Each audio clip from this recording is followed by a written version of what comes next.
അപ്പോൾ ഗൈസ് ഈ വർഷത്തെ അവസാനത്തെ കൂട്ടുകാരൻ മേടിച്ച പടക്കം പൊട്ടിക്കാൻ പോവാണ്. നല്ല ജിന്തില്ലാത്ത സാധനമാണ് ഇത്. പണ്ട് അതിർത്തിയിൽ നിൽക്കുന്ന സമയത്ത് നമ്മൾ ഇടയ്ക്കൊക്കെ വെറുതെ പൊട്ടിച്ചെടുത്തിരുന്ന സാധനമാണിത്. വേറെ കാര്യമുണ്ട്.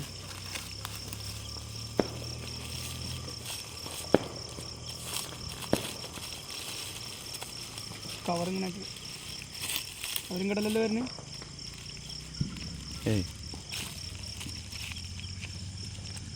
നമ്മൾ ഇങ്ങനെ ചാമ്പാൻ പോവാണേ. എന്നെ കാണാണ്ട കട്ട ഇട്ടില്ലേ? ഇങ്ങോട്ട് ഇട്ടരുത് കേട്ടോ.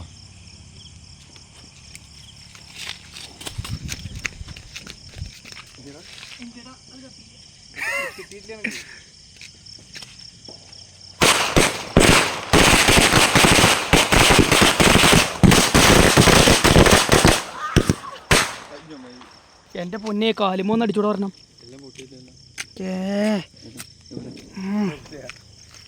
എന്നുണ്ട്